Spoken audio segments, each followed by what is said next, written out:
Hello, Radhe Radhe सभी को, नमस्ते मेरी तरफ से। कैसे हो आप सभी लोग? आई होप से बहुत अच्छी होगी। आज मैं छोटी सी एक स्टोरी सुनाने वाली हूँ आपको कान्हा जी की।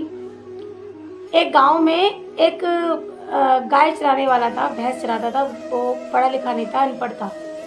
तो उसने 4 लोगों से सुना कि भैया, मतलब 4 लोग गाँव में बात कर रहे थे कि अगर गुरु का ज्ञान ना हो, अगर गुरु ना हो तो हमारा जो जीवन है वो अधूरा है। और हमारा जो जीवन अधूरा होता है तो हमें मतलब बाद में स्वर्ग नहीं मिलता और बिना गुरु के भगवान नहीं मिलते। तो ये चीज़ जो थी वो उनके मन में जो है घर कर गई। अब घर कर गई तो उन्होंने सोचा कि अब मैं गुरु किसको बनाऊं, कहाँ जाऊं, किसके पास जाऊं, कौन बनेगा मेरा गुरु, किसको ढूंढूं। अब उन्होंने काफ़ी टाइम तक इंतज़ार किया। फिर क्या हुआ, उनके गांव में हुई भागवत। उनके गांव में भागवत हुई तो जो व्यास जी थे वो भागवत सुनाते थे, सब लोगों को गुरु गुरु बोलते थे। उस आदमी ने ये सोचा कि अब मैं गुरु इन्हीं को बनाऊंगा, आज से ये मेरे गुरु। अब वो जब भी उनके पास जाए गुरु दक्षिणा मांगने, गांव वाले उसे रोक ले। पहली बात तो वो गरीब था, दूसरा वो अनपढ़ था, तो वो उसे जाने ना दे उसके पास। तो वो जब भी जाए उसे वापस कर ले कि नहीं, तुम नहीं जाओगे मिलने। उन्हें ठीक है, कोई बात नहीं है, मत जाओ, मत मिलने दो, रात में तो आएगा, सुबह तो आएगा, कभी तो मिलेगा मुझे। रात को 12 बजे जाके खेत पे जाके सो गया।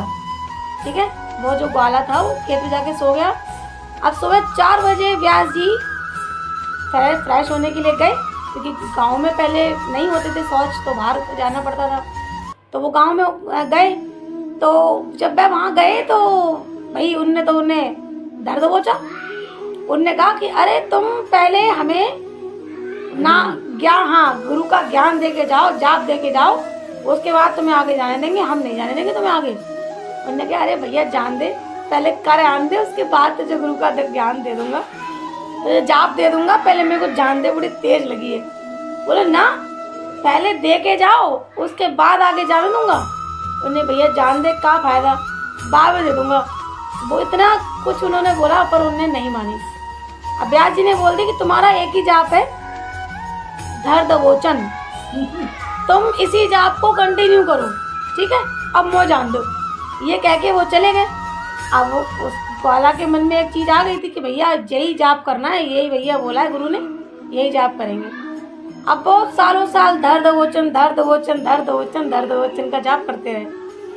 उसके बाद ऐसे जाप करते रहे तो फिर नारायण ने बोला रुक्मिणी जी से कि चलो आज हम एक भक्त से मिलने जा रहे हैं और आप चलो तो चल सकती हो। तो उन्होंने कहा हाँ स्वामी, मैं भी आपके भक्त से मिलना चाहती हूँ, कैसे करते हैं आपकी भक्ति, मैं भी देखना चाहती हूँ। उन्होंने कहा सोच लेना, बहुत विचित्र भक्त है ये, मुझसे मत कहना। फिर बोला नहीं, मैं भी चलूँगी मिलने। मैंने कहा ठीक है।